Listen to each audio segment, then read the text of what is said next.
Bab 265, Pendakian Pertama. Diunggah oleh Baca Suara. Jangan lupa like dan subscribe, agar kami makin semangat upload lebih banyak. Ada begitu banyak pikiran yang melintas di benak saya. Begitu banyak pertanyaan yang ingin saya tanyakan saat mata saya melihat pemandangan itu. Apa yang sedang terjadi? Apakah saya masih di penjara bawah tanah? Jika demikian, mengapa ada begitu banyak penyihir berkumpul di sini? Mataku tertuju pada apa yang pertama kali kupikir sebagai matahari merah. Melihat dengan hati-hati, matahari, sepertinya duduk di atas kolom yang menjulang cukup jauh.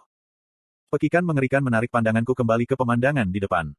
Dengan tanah luas yang tidak rata diinjak oleh ratusan monster dan langit berwarna merah darah yang cocok dengan genangan darah dan api yang tersebar di seluruh medan perang, aku tidak bisa tidak bertanya-tanya apakah akan seperti ini neraka. Selama perjalanan saya melalui penjara bawah tanah ini, saya telah menghadapi Chimera kerangka, kaki seribu eterik raksasa, tikus maut dan binatang bayangan dari segala bentuk dan ukuran. Namun, tidak satupun dari mereka bisa dibandingkan dengan keanehan yang merupakan monster ini. Masing-masing makhluk berkaki dua ini memiliki kulit putih pucat dan kepala besar di antara bahu sempit yang hanya bisa digambarkan sebagai bayi yang mengerikan. Tangan mereka yang bercakar dan mulut besar mereka diwarnai dengan warna merah dan duri tajam seperti taring menonjol keluar dari tubuh kurus mereka. Dari ratusan mayat monster yang berserakan di lapangan dan Alacrian yang dilapisi oleh keringat, kotoran dan darah, mudah untuk menyimpulkan bahwa mereka telah bertempur cukup lama. Mengapa kita tidak pernah bisa bertarung melawan sukubus setengah telanjang atau sejenis iblis wanita yang menggoda? Mengapa mereka selalu sangat kotor? Regis menyesali.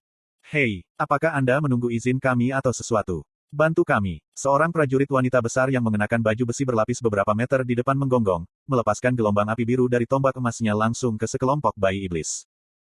Jeritan citering bergema dari monster saat api menyapu mereka, tapi mereka segera digantikan oleh gelombang lain. Apa yang kita lakukan? Regis bertanya. Tetap tersembunyi di dalam diriku untuk saat ini, jawabku. Sepertinya Alacrian dan saya memiliki musuh bersama untuk saat ini, tetapi mengungkapkan apapun lebih dari yang harus saya lakukan adalah bodoh pada saat ini. Hati-hati untuk menjaga aether mengalir di dalam tubuhku, aku mencabut belati putihku dan berlari ke depan.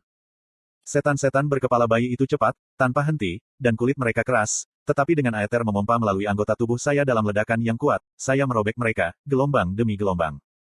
Meskipun sisa 13 dari kami melawan musuh bersama, jelas bahwa kerja tim hanya ada dalam kelompok-kelompok terpencil dari rekan satu tim yang sudah ada sebelumnya.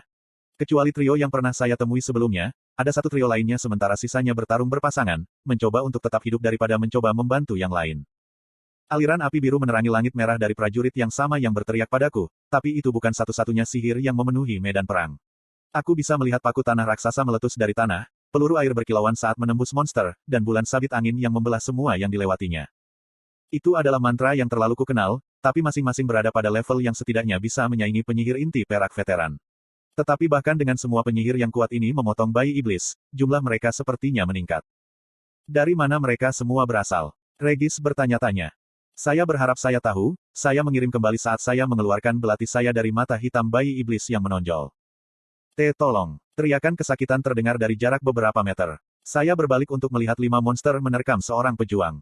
Dia mati-matian bergegas di punggungnya, menggunakan perisainya untuk menahan monster-monster itu.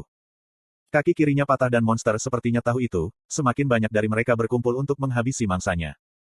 Mataku terpejam dengan mata prajurit.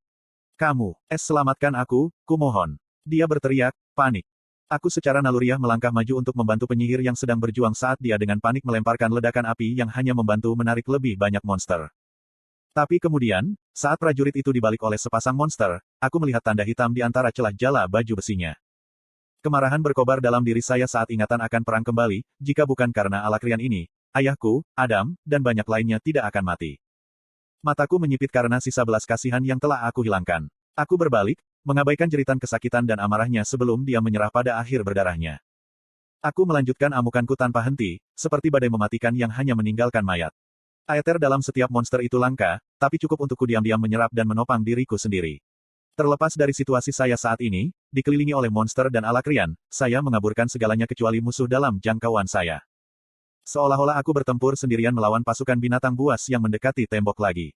Kecuali, kali ini, saya tidak memiliki sihir elemen untuk membantu saya. Itu tidak masalah. Pada titik ini, kekuatan fisik saya telah lama melebihi kondisi saya sebelumnya, meskipun kecepatan saya berkurang. Beberapa luka yang saya terima beregenerasi jauh sebelum saya sempat mengkhawatirkannya. Monster-monster itu akhirnya pasti menyadari bahwa pendatang baru bukanlah yang terlemah karena mereka perlahan-lahan mulai menghindariku. Pikiran untuk melarikan diri terlintas di benak saya. Aku tidak punya sekutu di sini, hanya Alakrian yang sudah lama aku lawan. Siapa yang tahu apa yang akan coba dilakukan orang-orang ini begitu diberi kesempatan. Namun, dari sudut mataku, aku melihat 3 Alakrian yang kutemui ketika aku pertama kali bangun di ruang bawah tanah ini. Ketiganya telah terpisah jauh dari para Alakrian lainnya dan dikelilingi oleh lebih dari 100 monster. Tertarik pada mereka, saya terus mempelajari ketiganya saat saya mengejar iblis yang tersesat. Taegen, pengguna tongkat gada berambut crimson, bertarung lebih seperti binatang buas daripada prajurit, menghancurkan, meninju, menendang, dan melempar binatang buas itu meskipun luka yang dideritanya dari pertempuran yang diperpanjang. Pendekar pendek berambut coklat itu lebih bermartabat, memegang pedang panjang terbungkus mana dengan irisan dan tusukan cekatan sementara lapisan keringat menutupi wajah dan lehernya. Wanita yang Taegen sebut sebagai Lady Chaira ditempatkan di antara 2 prajurit yang jelas-jelas melindunginya. Dia memegang pedang melengkung tipis yang lebih panjang dari tingginya dengan bilah yang warnanya sama dengan mata rubinya. Saat dia mengiris monster demi monster, aku menyadari bahwa gerakannya mengingatkanku pada aku. Mereka tajam, efisien, dan mematikan tanpa kehilangan 1 inci pun rahmat. Bahkan tanpa 2 pelindungnya, dia mampu menahan dirinya sendiri dari gelombang monster yang terus menyerang mereka. Aura putih berkilauan mengelilingi seluruh tubuhnya saat gerakannya kabur, menggambar busur dengan darah musuhnya. Namun, tidak sulit untuk melihat bahwa mereka hampir tidak berpegangan. Mereka jelas kehabisan mana, tubuh mereka lelah dan terluka. Terlepas dari penglihatan untuk sakit mata yang merupakan gadis cantik Chaira saya pikir itu ide yang baik untuk pergi sekarang, komentar Regis. Iya, saya setuju, mata saya masih terpaku pada mereka bertiga. Namun, ketika saya hendak berpaling, saya melihat sekilas Chaira tepat ketika dia membuat kesalahan fatal.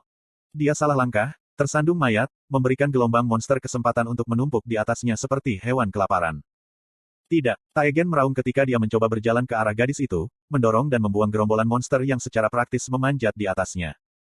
Orang lain tidak dalam kondisi yang lebih baik, melakukan yang terbaik untuk menjaga monster di sisinya bergabung dengan monster yang mencoba melahap gadis itu. Arthur, apa sih yang kamu lakukan? Saya mengabaikan rekan saya, rela mengikat kaki saya dan berlari secepat yang diizinkan tubuh saya. Belati saya kabur di sekitar saya, menebas semua monster yang menghalangi saya sampai saya akhirnya mendekati Chaira. Kata-katanya saat aku berpura-pura mati di tempat suci bergema di kepalaku. Kasihan dia, Taegen. Dia mengatakan itu padaku di titik terlemahku.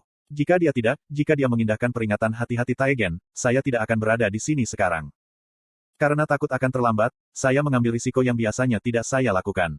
Menyedot aether ke seluruh tubuh saya melepaskan niat aetherik saya. Iklan. Saat aura tembus cahaya melonjak di sekitarku, membuat udara semakin berat, monster iblis bereaksi. Tubuh pucat tulang punggung mereka menegang karena tekanan tiba-tiba sementara beberapa yang lebih lemah bahkan jatuh pingsan. Membersihkan monster yang menumpuk di atas Chaira, saya menemukannya terbaring di tanah, berdarah dan tidak sadarkan diri. Tanpa pikir panjang, aku membungkuk, menyandarkan telingaku ke wajahnya untuk mencoba dan mendengar napasnya. Wow, dia bahkan lebih cantik dari dekat, kata Regis sambil bersiul. Suara Regis membawaku kembali ke dunia nyata dan aku tersentak menjauh. Mereka adalah musuhku. Merekalah yang bertanggung jawab atas pembunuhan begitu banyak orang saya. Jadi mengapa saya membantu mereka? Mengapa saya lega bahwa gadis ini masih hidup? Menjauh darinya, kata suara menggeram dari belakang. Aku berdiri dengan tenang, membersihkan celanaku. Katakan padanya ketika dia bangun bahwa kita bahkan sekarang. Bahkan, siapa yang kamu pikirkan? Aku berbalik untuk menghadapi 2 pelindung gadis itu, melihat mereka masing-masing dengan tatapan dingin. Kau gadis yang kami lihat setengah mati di salah satu tempat suci, kata pendekar berambut coklat itu dengan sedikit terkejut. Namun, pengguna tongkat gada di sampingnya tidak bertindak setenang temannya. Dia bergegas maju dengan kecepatan eksplosif dan gada terbalut petirnya kabur tepat ke wajahku. Melangkah ke depan, aku mencelupkan tepat di bawah jalur senjatanya, dan memukul di bawah tulang rusuknya, tepat di hatinya dengan semua aetherku terkonsentrasi pada tinjuku. Tapi serangan balikku tidak berhasil. Dalam hitungan detik, dia berhasil mengangkat tangan satunya ke atas untuk memblokir seranganku. Tetap saja, kekuatan seranganku membuat prajurit berambut crimson itu mundur. Ekspresinya berubah menjadi kejutan saat dia melihat ke bawah ke tangan yang telah menjadi kekacauan berdarah karena memblokir seranganku. Aku laki-laki, aku mengoreksi, menjabat tanganku yang berdenyut-denyut. Bahkan dengan semua aether saya memperkuat dan melindungi tangan saya, rasanya seperti saya telah meninju dinding berlian. Pria itu mengangkat tongkatnya sekali lagi, kemarahan menumpuk di wajahnya, tapi rekannya yang memegang pedang mengangkat tangannya. Maafkan saya atas perilaku kasarnya. Dan terima kasih telah menyelamatkannya, kata pendekar pedang itu. Saat dia menundukkan kepalanya, aku melihat matanya menatap ke atas jubah teal yang menutupi bahuku seolah-olah dia akrab dengan pemiliknya.